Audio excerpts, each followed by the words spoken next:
Good afternoon. My name is Donna Young, and I'd like to welcome everyone and thank you for joining us to celebrate Ryerson Law's first Black History Month event, an event that I'm delighted to say is presented in partnership with our Black Law Students Association. The founding co-presidents of BALSA will be joining us later in the program, and when they do, you will see that the future of the legal profession is in very good hands. Although this is a virtual event, I would like to take a moment to acknowledge the land on which Ryerson University operates and on which many of us are working and learning today. Toronto is in the Dish with One Spoon territory. The Dish with One Spoon is a treaty between the Anishinaabe, Mississaugas, and Haudenosaunee that bound them to share the territory and protect the land. Subsequent Indigenous nations and peoples, Europeans, and all newcomers have been invited into this treaty in the spirit of peace, friendship, and respect. It's important to acknowledge this land as it reminds us that the oppression of Indigenous peoples is not just historical. It continues in our present day, and it's imperative that we continually work towards reconciliation. I invite you to take a moment to consider how we can work, both on an individual and collective level, to dismantle the systems of oppression that have dispossessed Indigenous people of their lands and denied their rights to self-determination. At Ryerson Law, our mission is to reimagine legal education in pursuit of a more just society. And since we are here today to celebrate Black History Month, I think it's especially fitting for us to consider how Black and Indigenous peoples can share our stories, explore our commonalities, and work together. It's not lost on me that I'm here today to celebrate Black History Month as the Dean of Canada's newest law school, but also as the daughter of immigrants from Jamaica and Belize, and as someone who has personally experienced the sting of anti-Black racism. I think it's only fitting that we are celebrating trailblazers in Canada's legal community: Juanito Westmoreland Treyore, Charles Roach, and Lincoln Alexander, who broke barriers, from whom we draw inspiration, not only from their contributions to our society, but also from the strength of their character, demonstrated through their humanity, humility, compassion, and resilience. It's important to acknowledge that these three are in no small measure responsible for my being here today to welcome another brilliant group of leaders who have kindly agreed to participate in this dialogue. I'm delighted that our esteemed panel of jurists, Justices Michael Tullock, Harry Leform, Gregory Regis, and Lorien Thomas, are here to share their journeys with us and to reflect on the contributions of the trailblazers that we are celebrating today. And moderating this conversation is the incomparable Charlene Theodore, who currently serves as the president of the Ontario Bar Association, the first Black individual to hold this position. Charlene is a workplace lawyer with a background in public policy and government relations, and currently serves as in-house counsel to one of Ontario's largest teachers' associations. Recognized as one of Canadian lawyers' top 25 most influential lawyers of 2020, Charlene is known for tackling some of the most challenging issues facing the bar and the justice system, as well as bringing about positive change throughout the profession for women and people of color. Before we invite Charlene and our justices to lead this conversation, we have a short slide presentation which highlights the lives of our three honorees. And I'm really proud to say that the presentation is narrated by Jordy Smith-Jones, a member of Ryerson Law's inaugural class. Please join me in watching these highlights.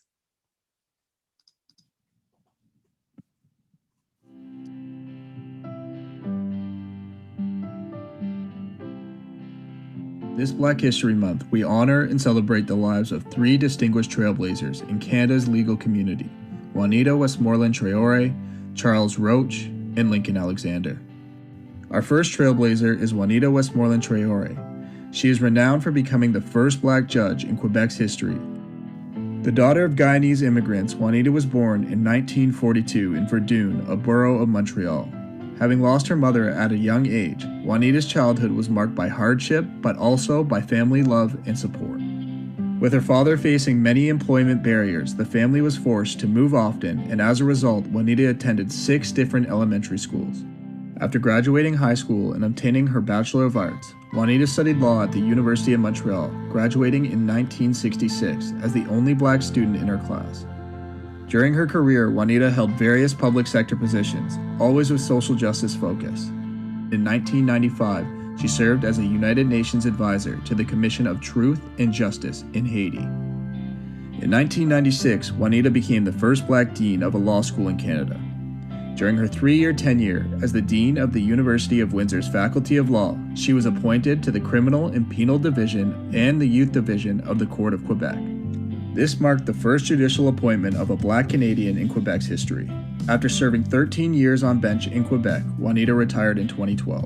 Among her many accolades and awards, in 1991, she was notably appointed Officer of the National Order of Quebec, and in 2017, Juanita received an honorary Doctors of Law degree from the Law Society of Upper Canada, in recognition of her social justice commitments and her personal journey into the field, which at the time was almost exclusively male and white. We also honor Charles Roach, who was a distinguished Canadian lawyer and human rights activist who fought for migrant rights and battled systemic racism, both on the streets and in court. Born in Belmont, Trinidad, Charles came to Canada in 1955 to study theology at the University of Saskatchewan. Influenced by Rosa Parks and the civil rights movement south of the border, Charles was compelled to change course and to study law at the University of Toronto. He was called to the bar in 1963. While working as a staff lawyer in the city of Toronto, Charles became more involved in activism, organizing and participating in marches and demonstrations and advocating for the rights of black people. In 1968, Charles started his own law practice, in which he focused on human rights issues and advocated for the poor and oppressed. While working through the courts to address these injustices, Charles engaged in advocacy to bring attention to systemic racism and oppression of black and racialized communities. With a sustained wave of shootings of unarmed black men by the police in 1970s and 1980s, Charles and other several prominent activists founded the Black Action Defense Committee, which protested the treatment of black people by police. Calling for the independent investigation of police shootings, the well-esteemed Black Action Defense Committee is credited for the creation of Ontario's Special Investigation Unit and the creation of the Commission on Systemic Racism in Ontario's criminal justice system. Charles was also an artist, poet, and musician. He owned and operated a club in the city called Little Trinidad, where Torontonians of Southern Caribbean heritage could enjoy and engage with Caribbean culture.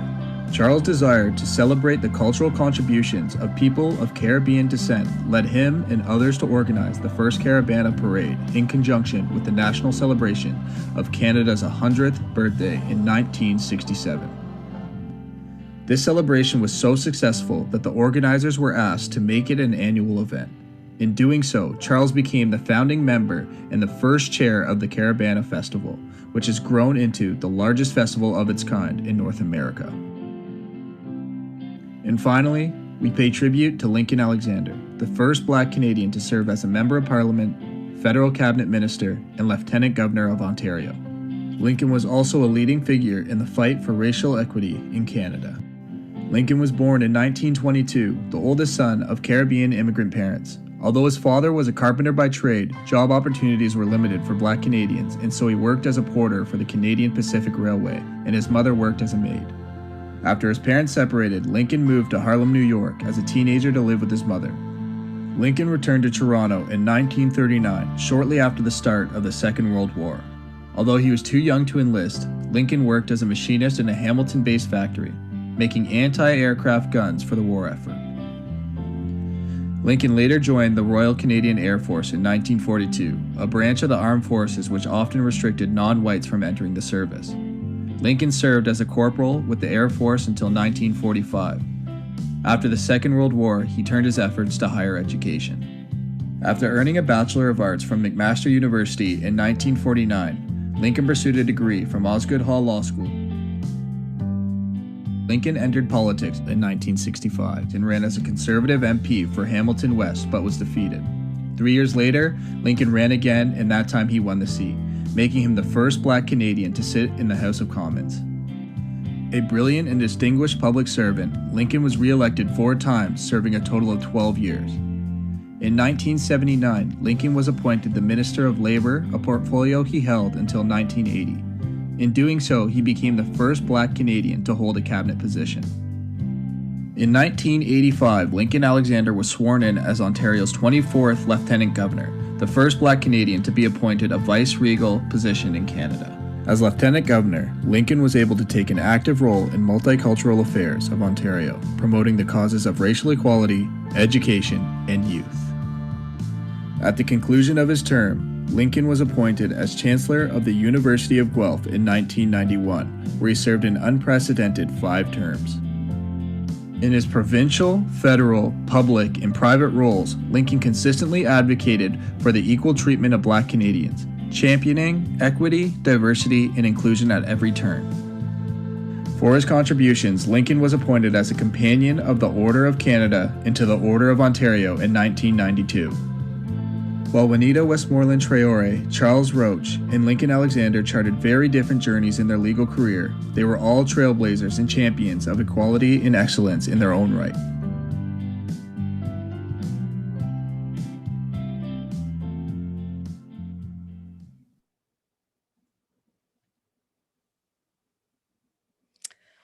What a great tribute. Thank you so much, Dean Young, Ryerson Faculty of Law, and the Black Law Students Association for inviting me today to today's uplifting celebration of trailblazers in Canada's legal community.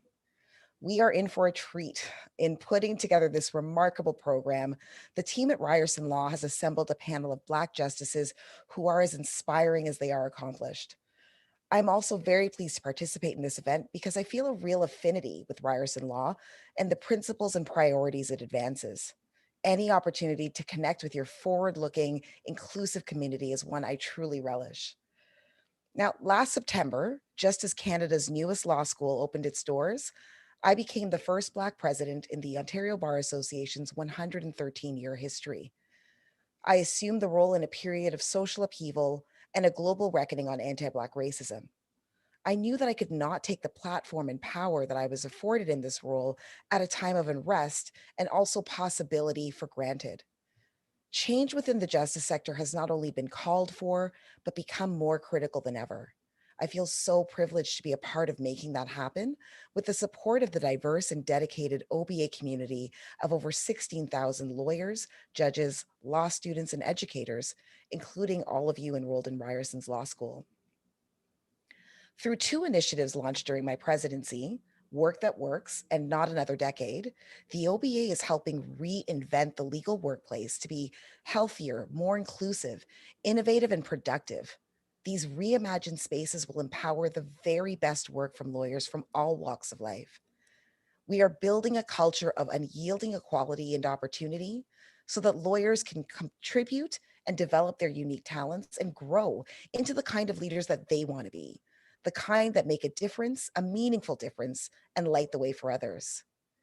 We are leading conversations with equality champions and workplace change makers as we embark on this vision, including Ryerson's very own Assistant Dean of Student Programming and Development and Equity, Tony DeMello, on my Work That Works podcast. Each episode is accompanied by customized tools and resources to help listeners enact change. My episode with Tony, recorded just this week, will soon be available on Apple and Spotify. I do hope you'll give it a listen. The OBA is committed to ensuring that the workplaces you join will allow you to apply the values and fulfill the aspirations that brought you here to Ryerson in the first place. An enterprising law school that embraces and in fact demands diversity and inclusion and understands the benefit they bring to innovation and access to justice. It's so heartening to me that Ryerson's inaugural class and I have broken new ground together and begun new exciting chapters at the same time, blazing our own trails.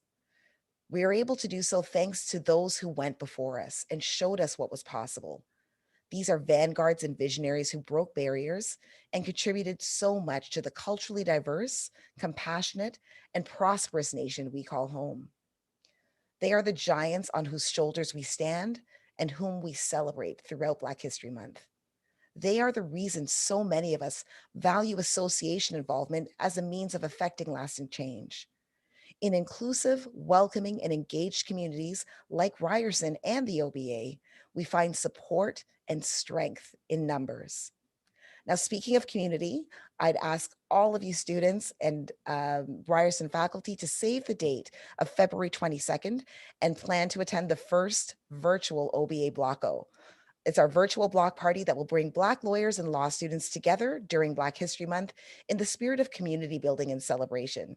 It is a free event. The registration is required, and it's going to have lively conversation, camaraderie, good music, and fun in a festive, supportive environment. Budding lawyers and experienced members of the bar and bench alike are all welcome to join. Keep an eye out on our social media channels for details. I do hope to see you then. Now, it is my honor to introduce the illustrious panel for today's dynamic discussion. First, the Honorable Justice Michael Tullock is a judge on the Court of Appeal for Ontario, a position he has held since his appointment in June of 2012, following 9 years on the Superior Court of Justice. He'll be appearing on screen shortly. Justice Tullock has been very actively involved in post-secondary education, as well as numerous community organizations. He is a member of the Board of Directors of the Odgood Society on Legal History and sits on the Board of Directors for York University's Alumni Association. Next appearing on screen, the Honorable Justice Harry Leform is a member of the Mississaugas of New Credit First Nation, located in Southern Ontario. In 1994, he was appointed a judge of the Ontario Court of Justice General Division, now the Superior Court of Justice. In 2004, Justice Leform was appointed to the Ontario Court of Appeal. Now retired, Justice Leform is the first Indigenous person to be appointed to sit on any appellate court in the history of Canada. The Honorable Justice Gregory Regis, who will be appearing on screen, was first appointed to the Ontario Court of Justice in 1999 and then appointed Regional Senior Justice for the Central East Region in 2007. Reappointed in 2010, he completed the maximum 2 terms in 2013. Justice Regis is the first racialized individual to hold that position and is also the first and only St. Lucian to become a judge in Canada. He retired in 2014, but remains active in the legal community. In 2017, he served as a distinguished visiting professor at Ryerson University. Last but not least, the Honorable Justice Lorien Thomas is our youngest judge, appointed to the Ontario Court of Justice in 2020. Prior to this, Justice Thomas was a sole practitioner specializing in criminal defense and a course developer and instructor at the Ryerson Law Practice Program. Justice Thomas is also a former president of the Canadian Association of Black Lawyers, where she successfully expanded the organization's role and advocated with the federal government on addressing laws which discriminate against Black Canadians. Welcome to you all, distinguished panelists. As we get underway, I'd just like to advise our audience that we will have a bit of space for your questions at the end of the program. So please submit your questions in the Q&A chat, and our BLSA Ryerson students will review them and bring them forward, time permitting. So let's do a quick journey around the table. I would love to know how Lincoln Alexander, Charles Roach, or Juanito Westmoreland Treyore influenced your life, either professionally or personally. Justice Tullock, why don't you tell us a little bit about Lincoln Alexander's approach to your life? You're on mute, sir. Great. Thanks, Charlene, for your introduction. I also want to thank Dean Young and President Lashami as well as the law school, for having this event and for inviting me to participate. And it's great to see my former colleague, Justice Leform, not my former friend, still a very good friend, but former colleague, and my very, very good friend, Justice Greg Regis, as well as Justice Lorien Thomas. Welcome to the judiciary, Lorien.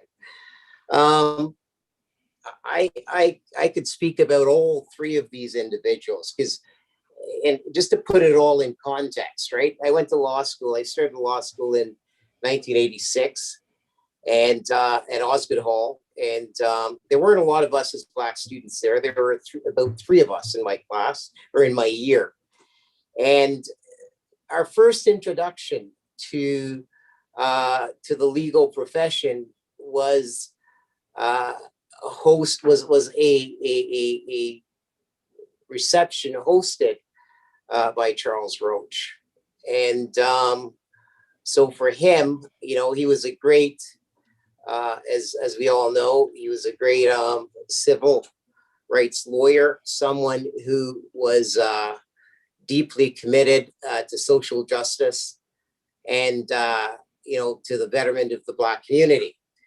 While in law school, in 1987, I happened to attend a conference called Learned, put on by the Learned Society, and this was a conference that was held at the University of Windsor. And at that time, I met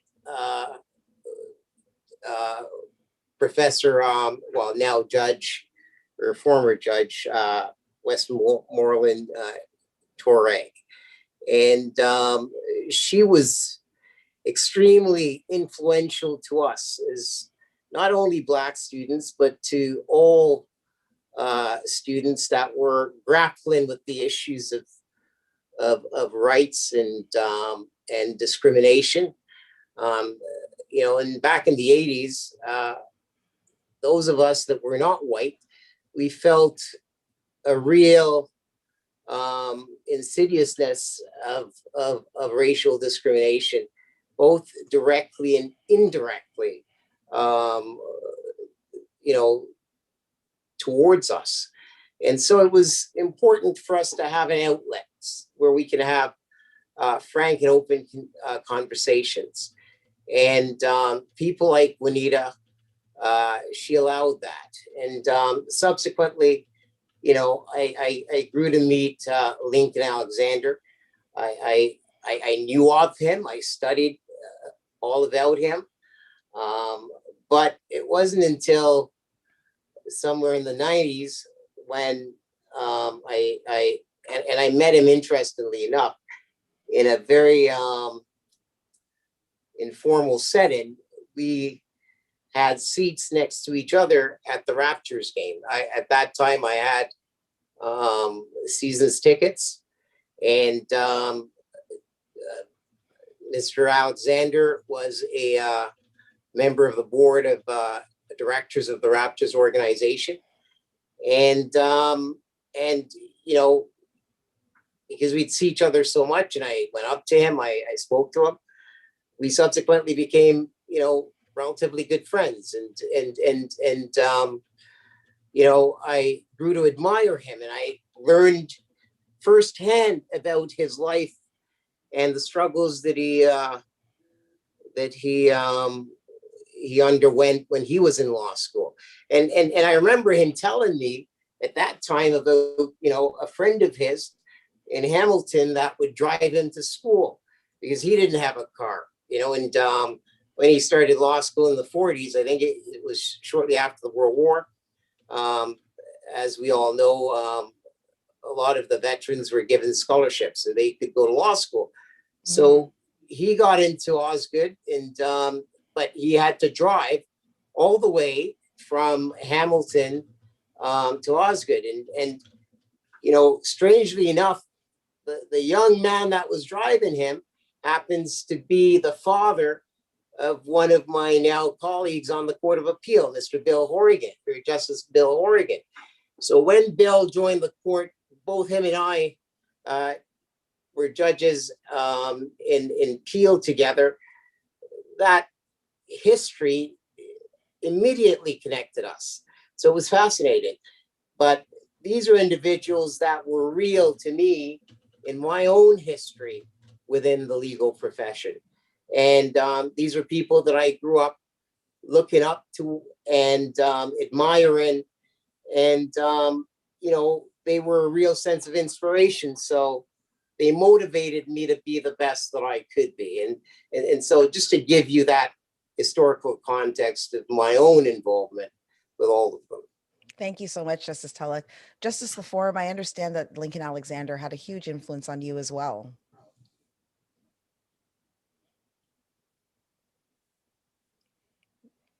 Sir, you're on mute. Yep. Okay. I knew I would do it. I do it every time, actually. Yes, Lincoln Alexander, not only for me, but for my First Nation and many other First Nations, played a really important role in our lives. I first met Lincoln Alexander when he was the lieutenant governor. And I was working with an indigenous organization at the time. I was a lawyer then. And just because of the relationship that we constantly talk about, colonialism and First Nations, being subjected to colonialism, we were just getting into that conversation. So part of it, because he represented the Crown, we wanted to have a session with him so we could dialogue about what this relationship was all about. So he graciously gives us an audience with him, and so this organization, which I was part of, from a legal context, we walk in to meet the lieutenant governor. There's a bunch of chiefs.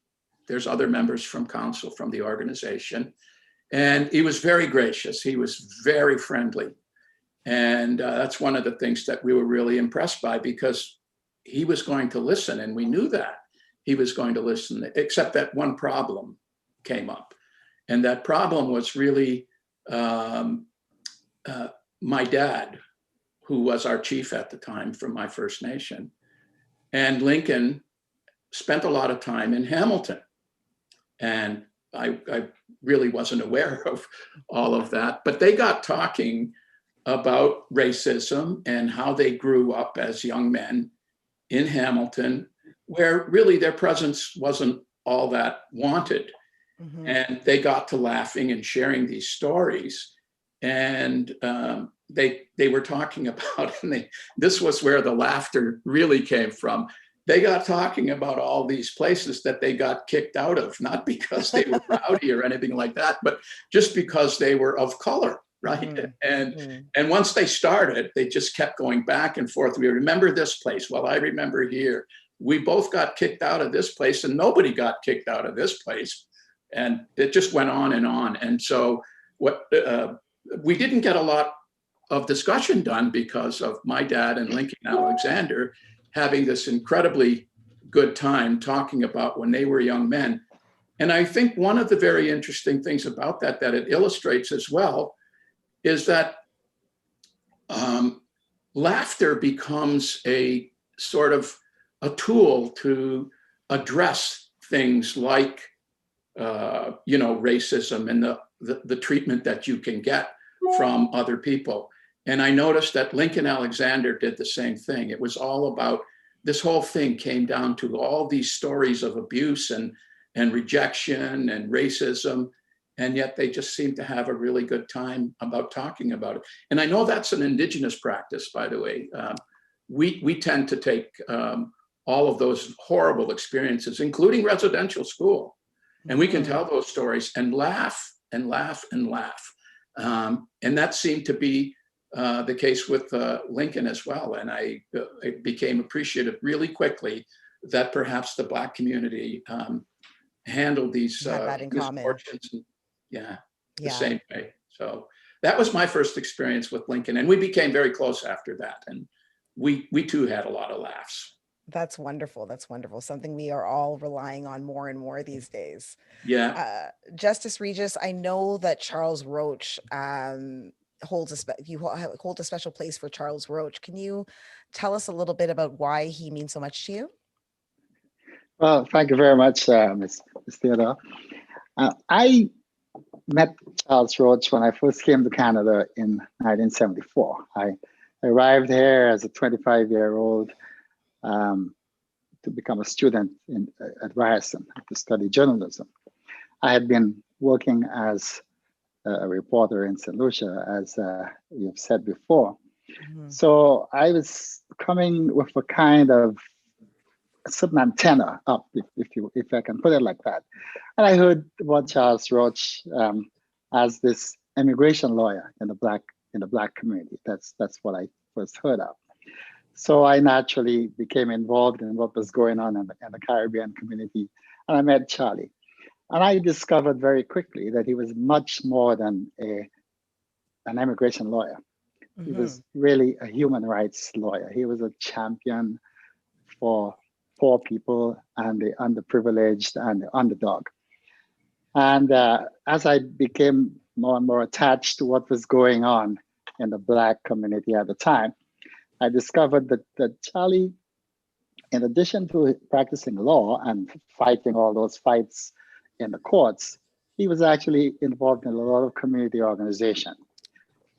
You heard from the video that he was involved in the setting up Caribana. I attended a number of conferences at the time in Montreal and various other places from all kinds of organizations. And Charlie always seemed to be around in some way.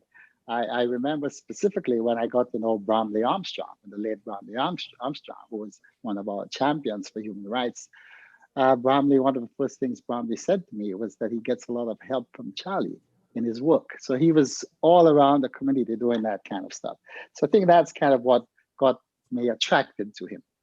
And over the years, we became involved in a number of organizations. I remember one day, I think it was around 1976, somewhere around there, there was an issue involving the police and the Black community.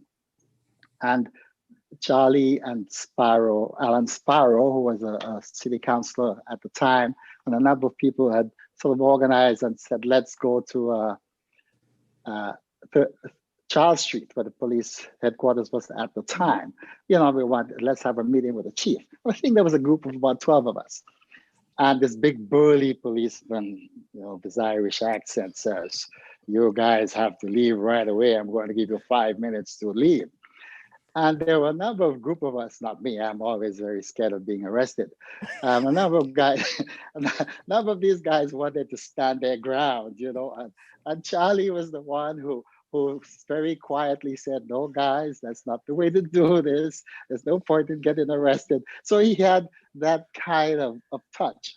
And so, and I was around and I was involved in some of those issues. Charlie was the chair of the Martin Luther King organization in Toronto. So he was doing that kind of work as well. And I was around there with him. But here's an interesting thing. I didn't always get along with Charlie. We got into fights. Oh, really? Okay. Sometimes. I mean, when I say didn't get along, we never were not friends, but we didn't always agree.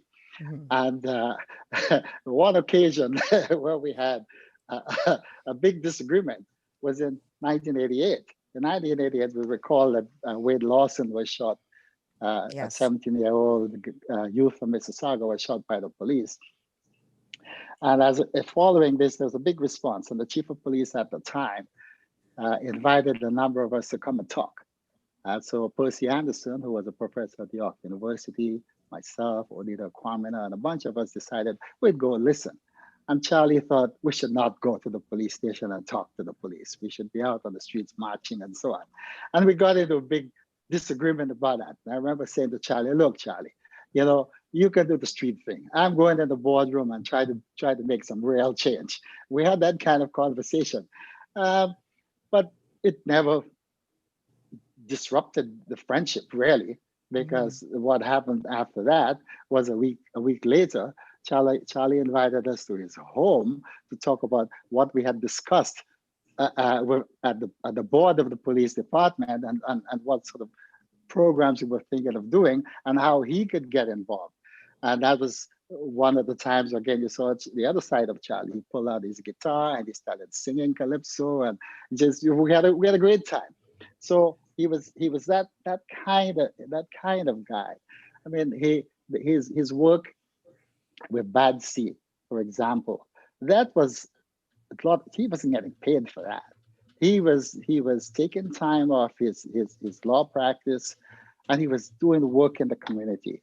So it's that kind of relationship that I had with Charlie when I decided to go to law school. He was very supportive, and up to the day he died, we were good friends. I find him to be a great champion of our community.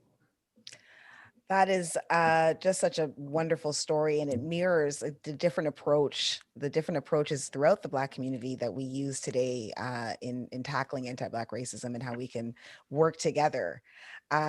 Justice Thomas, please share why Juanita Westmoreland Treyore is so important to you. Well, I think unlike my other panelists, I was slightly less focused in my youth, so I was not involved in law or the justice system. So I don't have the privilege of knowing these three trailblazers personally. But for me personally, with Justice Westmoreland Treyore, I find a connection, and you can look at her story. You can see that she is the only Black person in her law school. She then becomes the first Black professor at that said law school. Then she becomes the first Black dean of any Canadian law school, and then the first Black judge in Quebec. All these firsts. Trailblazer is an understatement. And then on top of it, award after award, giving back to the community. I mean, she seems destined for superhuman to anyone. And so then, what kind of resonates with me, or what, spoke to me, is really kind of how she started. So you heard in the video that her father was, her parents immigrated to Canada, that her mom died young. And so she's an only child raised by an only parent. Mm-hmm. And that parent struggles financially to make ends meet. And yet the family comes in and she feels completely loved by her father, but also from her extended family. And that's kind of what helps her kind of get that foundation and likely the ability to have that confidence and to overcome the obstacles. Charlene and I know each other personally. And so when she became the first, and she's not the only person, and I reminded her what I say to anyone who kind of breaks ceilings, which is no one breaks a glass ceiling without getting cut. And I can only imagine all that her honor and even my co-panelists have gone through in being the first or the only. And so as somebody who comes from an only parent household, where, certainly we lived and struggled paycheck to paycheck, even with two jobs, and other things that where struggle kind of defined my childhood and my youth, seeing someone like this who had a similar background just achieve so much and with such humility, because anytime you see her speak, anytime she gets an award, it's almost like she doesn't understand why she's so respected. She just so gets it. And one of the things that she does, and for those who haven't had a chance to go to Windsor Law School for any reason, and I've had the privilege of many times going to the Windsor Law School or either talking with the students from there, especially the Black Law Students Association from Windsor.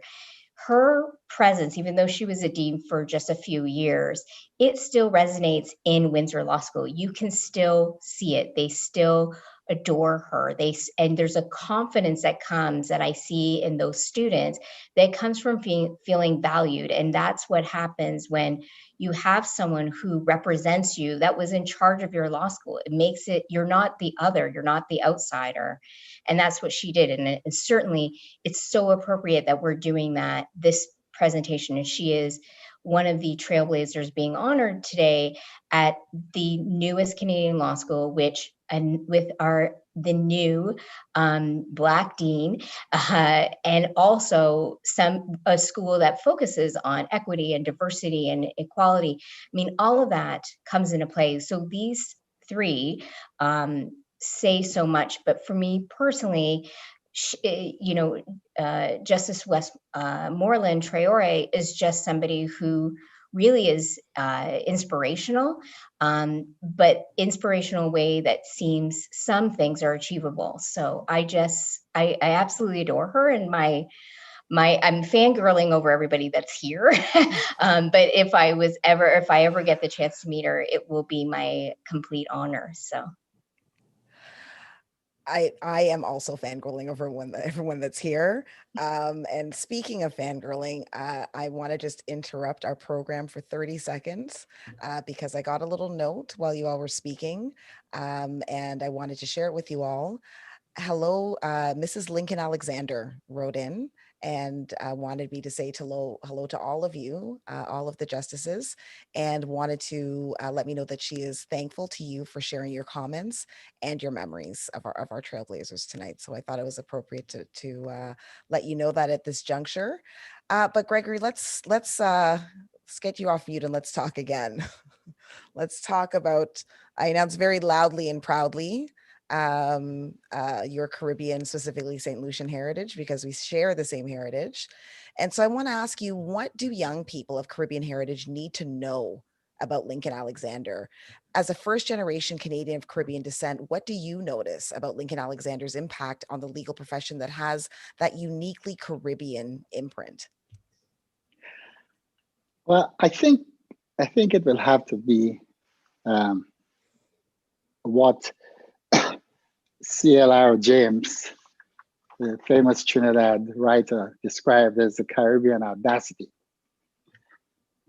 When I first met, I met him not like my two colleagues here. I never really sat down and have a personal conversation with him. We've sort of met a couple times in a group setting. And so I've never had any personal connection with him that way. But I first became aware of him by watching him perform in the House of Commons as a member of Parliament. And when he was the Minister of Labour, in particular in the Joe Clark government, and I remember watching the news at nights, and a couple things stuck out to me. That one, he was so articulate. When Lincoln could make the point, and you always understood what he was saying. Mm-hmm. And his intellect was obvious. But the thing that struck me the most throughout all of this, as you know, in politics, people banter and there people sometimes be nasty to each other. I found Lincoln was always reasonable and fair. Even when he answered his questions from the oppositions, it was always with respect, and it was always with a sense of duty that he had to. He was doing his job. Well, of course, he was an elegant dresser, which most Caribbean people can understand. I mean, he looked like a sweet man, and then but what always struck out, what always sort of oozed out of him was his sense of public service. Mm-hmm. And Justice Leform has spoken about that already, that he went on to be the Lieutenant Governor of Ontario. And I have spoken to one of my colleagues in Oshawa who had the pleasure of working with him during that time while he was the Lieutenant Governor. And then my colleague describes him as the ultimate gentleman. He traveled with him, especially in Northern Ontario, where he dealt with some of the Indigenous people that Justice Leform was talking about. And that kind of character really was on display all the time. So for me, he is a true representation of what we can be, how Black people can come to a society like this, that is steeped in racism and all of those and all these barriers around the place, but you can find ways to do it. I mean, Lincoln Alexander practiced law in Hamilton. And I mean, Hamilton at that time was by no means a multicultural society. There was a particular group that ruled the town. And he survived, and the stories I've heard about him as a lawyer practicing in Hamilton echoes all of these qualities that he treated his clients with dignity. He treated his clients with respect. And that's the kind of thing that we saw in the rest of what he did and how he served the community as a public servant. You know, all of you have made some really, passionate and personal and meaningful observations. And I think what's important for the future legal leaders that are going to be graduating from Ryerson Law is, first of all, just calling back to Lorienne's point, there is power in being the first in a space. And Ryerson as an institution was planned and developed with this specific audience in mind, was planned and developed with each of our trailblazers in mind. And so not just all of the students, we're not just talking about the students in the incoming class, but the institution in and of itself is the first. It in and of itself is breaking ceilings, and the parallels between the amazing work of Dean Young and Juanito Westmoreland Treyore are really profound. I think that I always have to speak up for labor because I'm a workplace lawyer. Lincoln Alexander's impact and serving as the first Black Canadian as the labor minister is profoundly important. And Hamilton is a labor town. And so his work in integrating and kind of removing some of the racism out of the labor space, not just benefits the labor bar, but it benefits us all as workers. Lorien, I want to come back to you because you said something that I think is going to resonate with everyone, especially at this time as we still continue to deal with the global effects of the murder of George Floyd and everything that came before it. Charles Roach's advocacy was born out of a context in which unarmed Black men in Canada were being killed by police in the 1970s and the 1980s. Now, while the face of activism and advocacy has changed 50 years later, the significance of Charles Roach's work, in my opinion, cannot be lost on us today. What can today's change makers, future lawyers, future leaders learn from his legacy? And how can we apply his work to our critical analysis and activism? So, I mean, there's a couple of things that we can learn from his advocacy. I mean, one of the things to learn is that when he advocated, it was for the community. It was never self-serving. It's so important to understand that, and you can see that in some of the advocates and activists today. They really are fighting for, against anti-Black racism, against discrimination of all kind, for equality. And one of the ways that we can, you notice that's very different is if you compare to the 70s and 80s, we have a lot more paths to reach more people. So people are using social media.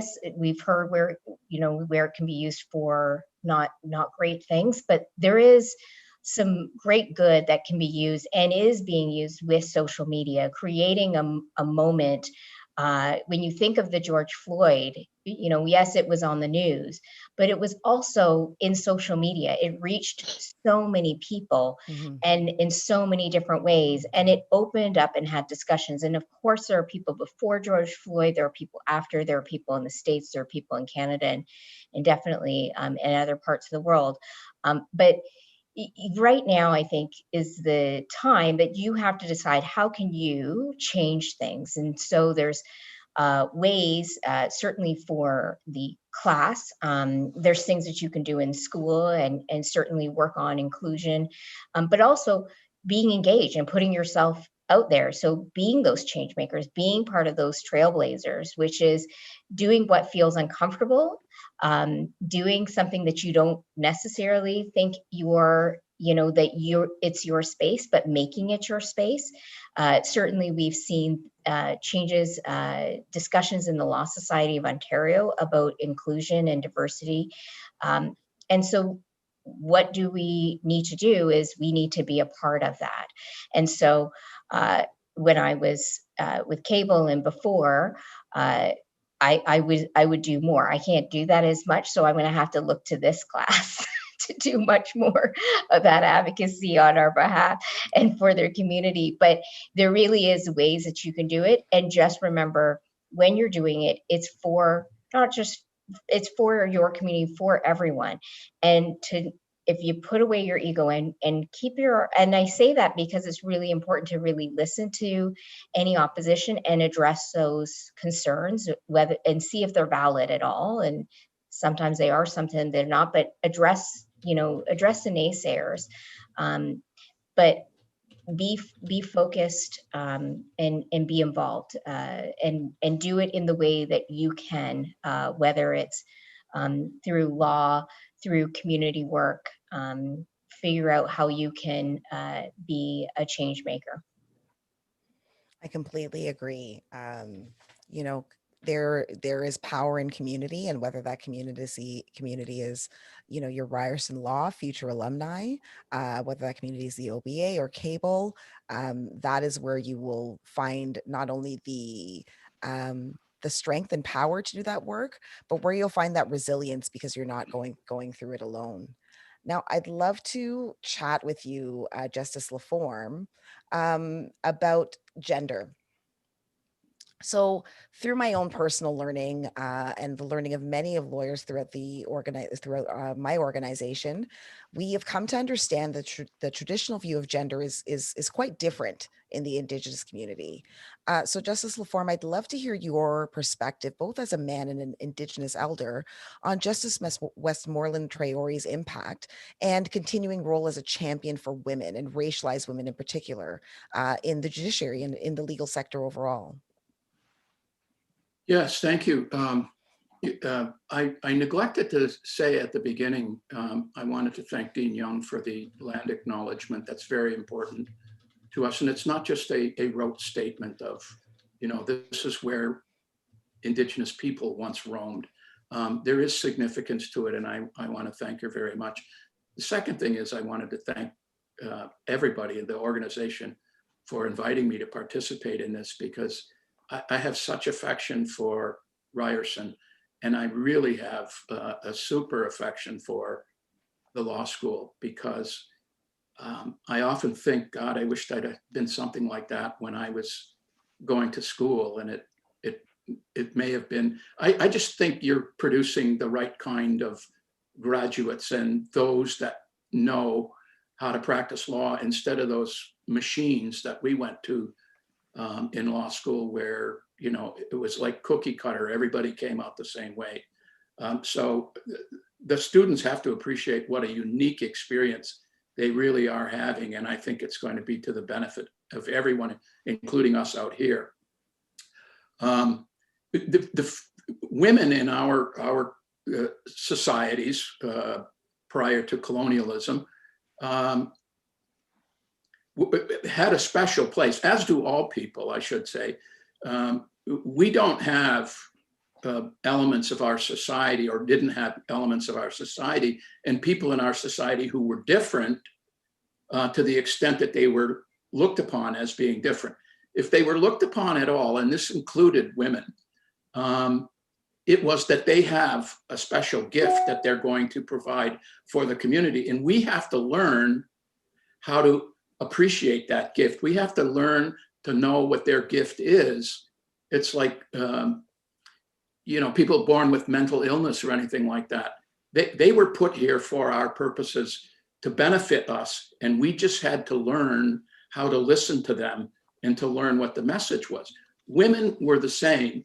And in fact, women in many of our societies led our communities. They were the guiding forces in our communities. And I mean, still today, you can go to Six Nations or Ganawaki or any of those, especially the Haudenosaunee First Nations, they still abide by their clans, and the clans are led by women. They pick the people who are going to, it's sort of like the women are in our community are the people that pick the men for the cabinet posts. That's sort of what it is. You don't just grow up and say, oh, I'm going to lead, interrelations or anything. You don't. The clan mother picks you and chooses you. So I mean, to be a woman in many of our societies is to be somebody you had to listen to. I just want to say something about the time that Ms. Westmoreland Treyore went to law school. And I don't think this can be emphasized enough. She was just before my time, a couple of years into law school before me. And it was I found it very difficult. I mean, you're going into an alien environment. Yes. You're all by yourself. It's lonely. But to be a Black woman during that time, I can't even imagine how courageous she was. I mean, she was alone. She would have, her journey, by and large, I will bet you, was a lonely one. Because, you know, trailblazers and firsts are kind of, you have to take that with you, that loneliness, because there isn't anybody there. And it's not a lot different now. I want to tell the students out there that they have to be prepared for that as well.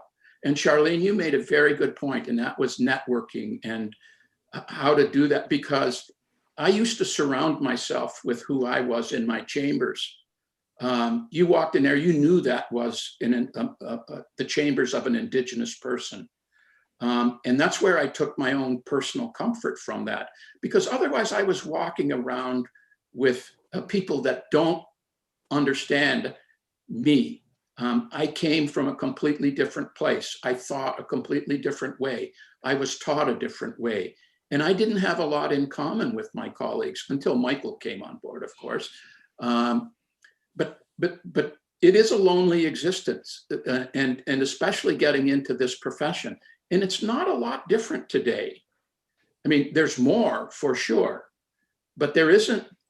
I mean, you walk into any law firm, you're not going to see a wave of Black faces around anyways, unless it's a Black law firm, the same way you won't into an Indigenous law firm. It's just not going to be there. You're still going to see a sea of white faces wherever you go. And that's why it's so important to stay connected, as you said, through places like cable and your friends, the law student. You have this law student association now. Maintain those contacts, because it's so important later on. It'll help you deal with the loneliness. But, and trust me, the students that are in Ryerson today are still going to be trailblazers. And the reason they are is because there is not that many of us out there blazing whatever trail we are. So they're still to be had. These young people are still going to do that. They're still going to be firsts. And they still got different trails that they're going to blaze, because, you know, we haven't arrived to the point where we lead everybody. And so I think they just have to appreciate that.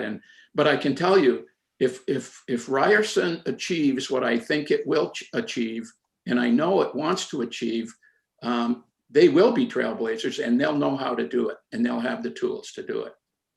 Very, very wise words, sir. And I, again, would encourage all of the students out there to, you know, especially during this time of isolation, to rely on your networks, to rely on the support that the school is providing, that your OBA community is providing, and just really take care of yourselves. And because we are truly here for you, and want to help you not just survive, but thrive through the next 3 years of law school. Justice Tullock. Question for you. So trailblazers today we're honoring faced both successes and failures in their journeys. I would love to hear how you would say failure is viewed in the legal profession, and what lessons we can take from our failures. You know, everybody, especially in law school, is kind of at the advent of their first mistake or failure. So real or perceived, what lessons can we take away from those tough moments in our journeys? So, you know, I think if we look at the lives of the people that we're honoring, each of them have experienced in their lives some aspect of either struggle or failures. I mean, if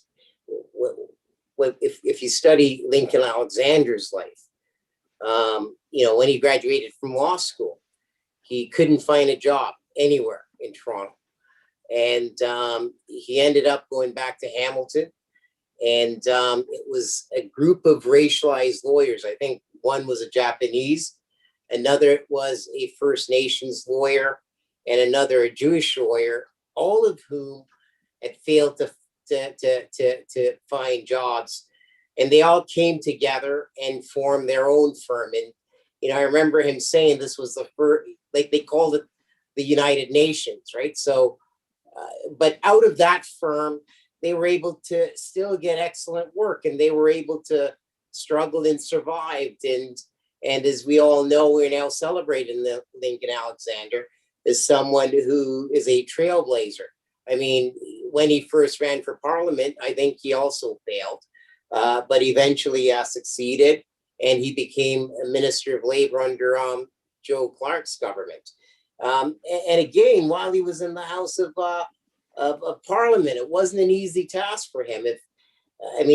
Those of us who are students of history, I think, there's a time that Trudeau, the father, he swore at a member of Parliament, and then when the reporters asked him, "What did you say?" What he actually said was "F off" to the guy, but the person that he was talking to was Link Alexander, and he then joked and said he never said this. He said "fuddle duddle," right? So Link experienced failure in his time, but still by struggling and overcoming the obstacles, we're celebrating him. So failure is never final.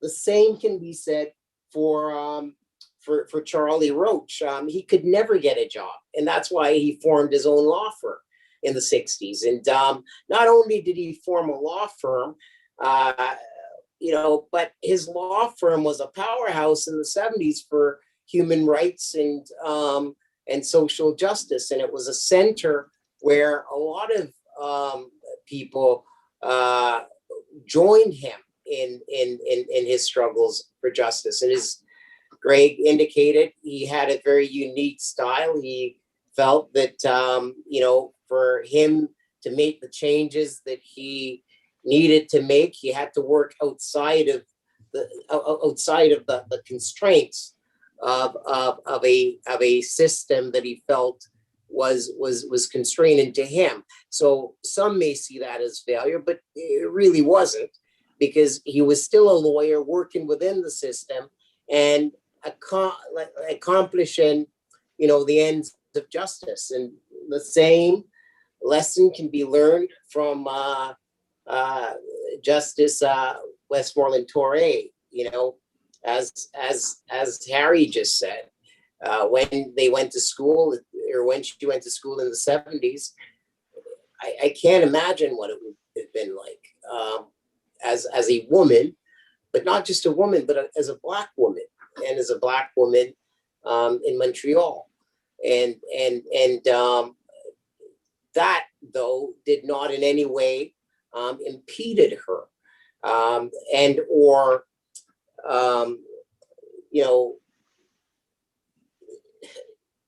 discouraged her from pursuing her goals and trying. And another thing, right? This is a conversation of racialized lawyers and an Indigenous lawyer, but every one of these people that we're celebrating, they were all Canadians first. And they all saw Canada as a country where they wanted to contribute to the betterment of this country and to leave their mark and their impact. And that's one thing that I think that we can all say that they did. And so, notwithstanding the fact that there are going to be struggles, some of us are going to fail at what we do, but if we keep our eyes on the end goal and the end result where we want to go, I think that at the end, like Justice Leform says, I'm sure that a lot of the students now will they themselves be trailblazers. So if you're fail, we're all going to fail at something, but that cannot define us. Don't let failure define you.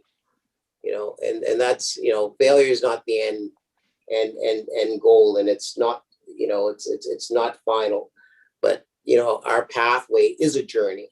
And if we struggle through it, we will be very successful. I couldn't agree more, Justice Tullock. Now, that brings us almost to the end of our program, but we've got a fun little lightning round in mind to close it off.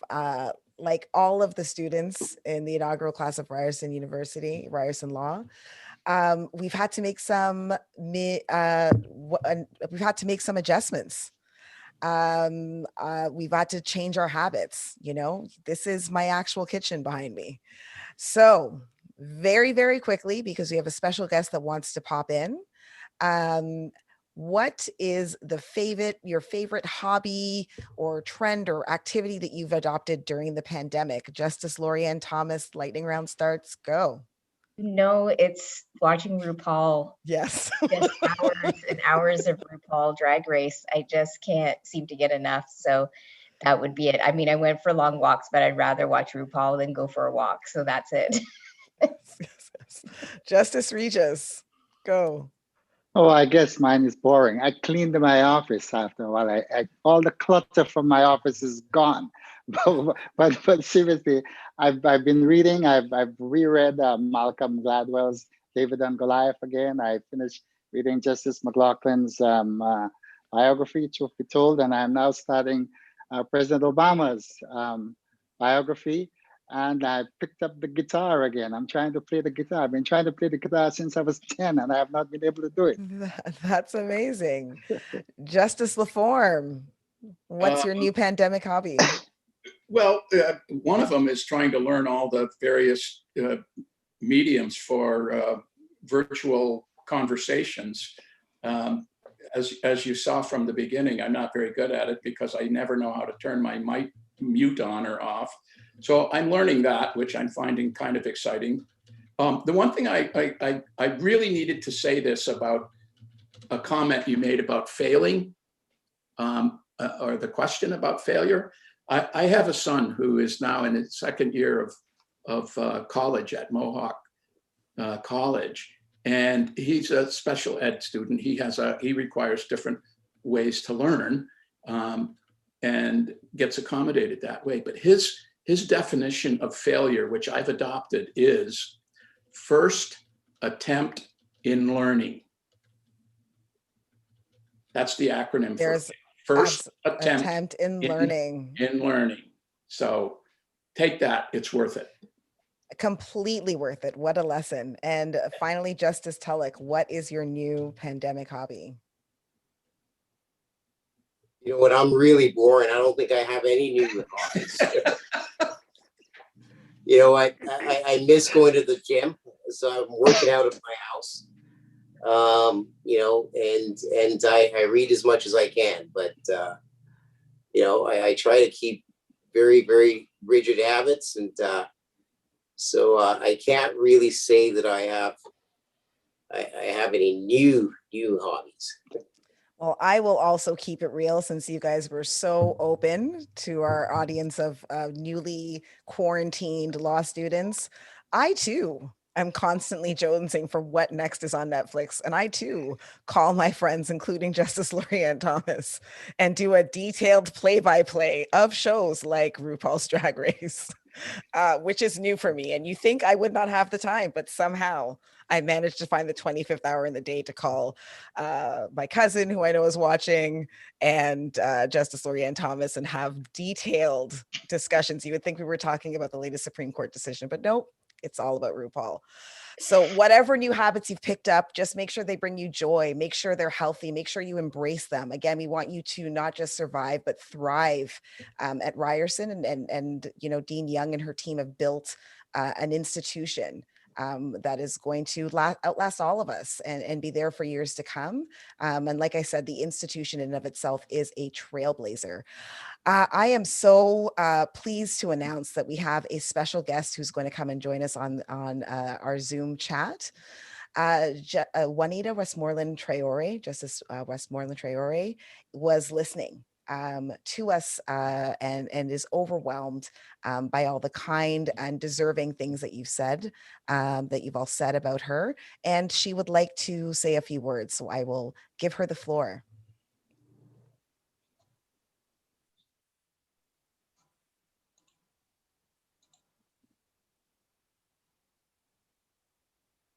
We're just having tech help her get on live. Oh, she's not muted. If she's muted, that's the problem. Okay, Justice Treyore, you need to unmute. If we could have someone help her do that.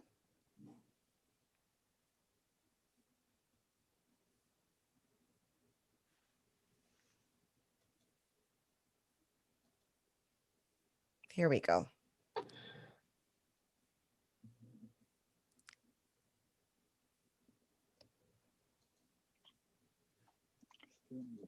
Just bear with us, folks.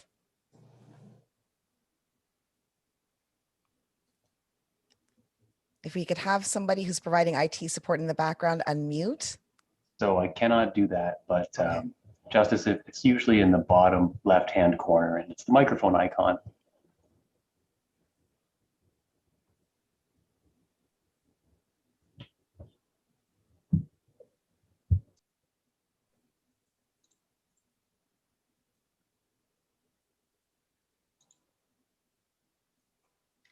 There we go. There we go. Welcome.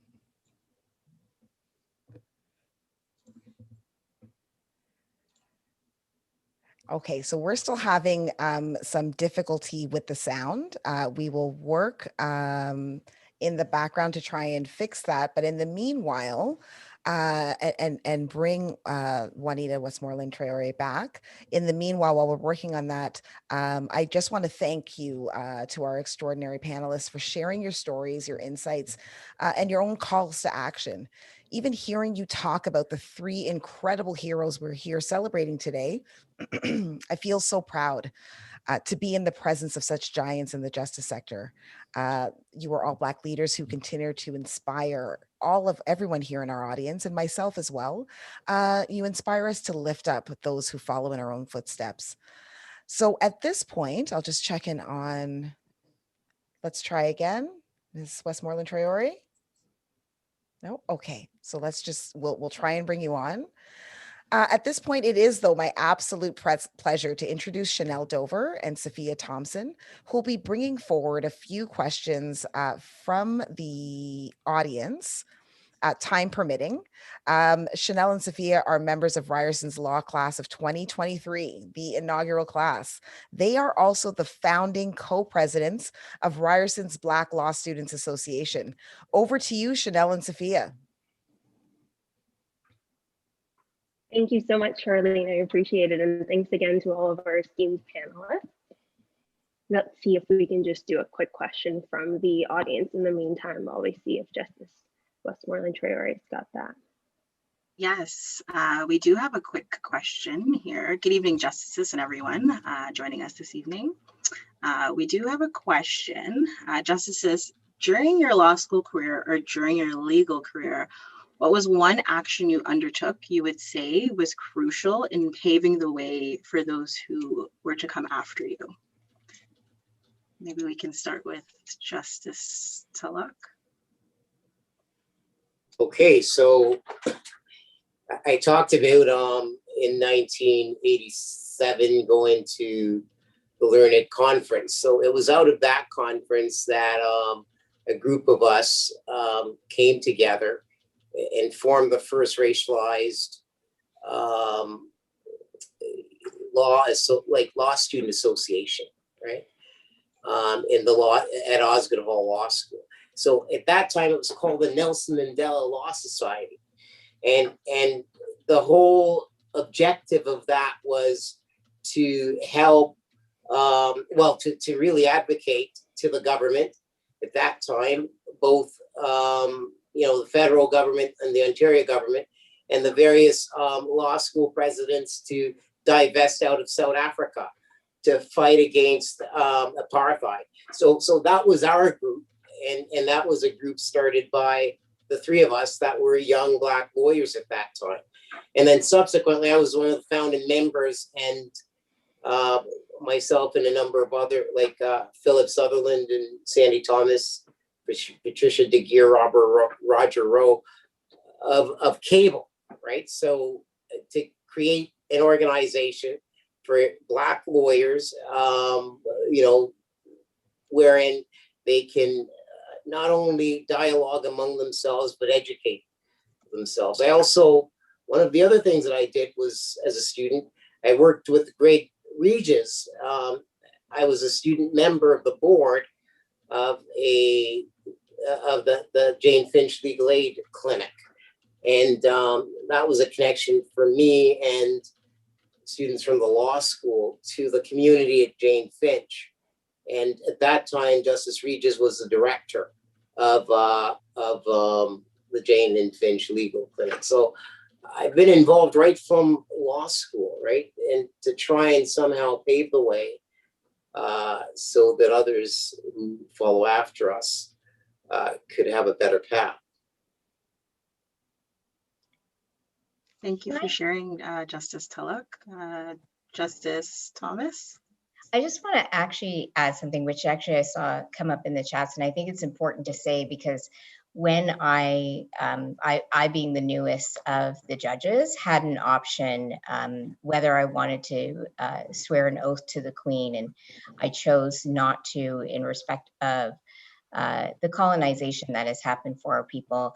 And the only reason why that option was given to me was because of the work of Charles Roach. And I think it's so important, where here's something that he worked so hard for up until his death, and it has lasting effects and meaningful effects. And so for some, including my other judges, who all were white judges, they all also made the same choice, which was not to swear an oath to the Queen. One didn't know why, the rest did. And so, but they wanted to follow along, and they said, well, if it seems disrespectful, they wanted to do to kind of respect what the group was doing. But I think there is something which really, for Mr. Roach, it really defined some of his last years of advocacy. And look at where we are today. And it's not a controversy where it was for so long, and it's not a controversy that's there. And I just want to make sure with all the stuff that we say, because we certainly had so much to say about what's happening, but that there really is, there's been some things that continue to permeate into past Mr. Roach's time on this earth. His influence doesn't go away. Thank you, Justice Thomas. Justice Regis? I didn't, I had a different experience at law school. I really didn't have time to do a lot of advocacy at that time, because I was working. Like throughout law school, I was working full time. I had a job at the CBC radio newsroom, so I used to go to work at midnight. I worked till 7 and then go to school. You know, so my daughters were born during that period. I was busy doing those kinds of other things. So I really didn't have time to do that kind of work while I was in law school. But however, I was aware there were only of the 400 plus students who were at Osgood at the time, there were only 6 of us Black students. But we had the time to get together to talk about issues, and other of my student members, my colleagues, we did some of that kind of work. But the work, as Justice Tullock pointed out, once I became a lawyer, then obviously I started working from that platform. And as we talked about earlier on, the law school that you're attending at Ryerson, you know, I'm an old Ryerson guy. This is the best years of my life today up to today are still the 3 years I spent as an undergraduate at Ryerson. I love the institution. So I'm doing that kind of work now, but when I was in law school, didn't have the time. Sorry. No worries. Thank you, Justice Regis. Justice Leform? Thank you, Sophia. I guess I'm sort of the same with Michael. I mean, I was sort of a first wave of Indigenous students in law school, and one of the first things we did was we organized an Indigenous Law Student Association back then, and it still goes on. But one of the things that we did it for was to stay in touch with each other, because we knew, there were 5 of us, and all across the country. So the fact that we were going to run into each other was pretty remote.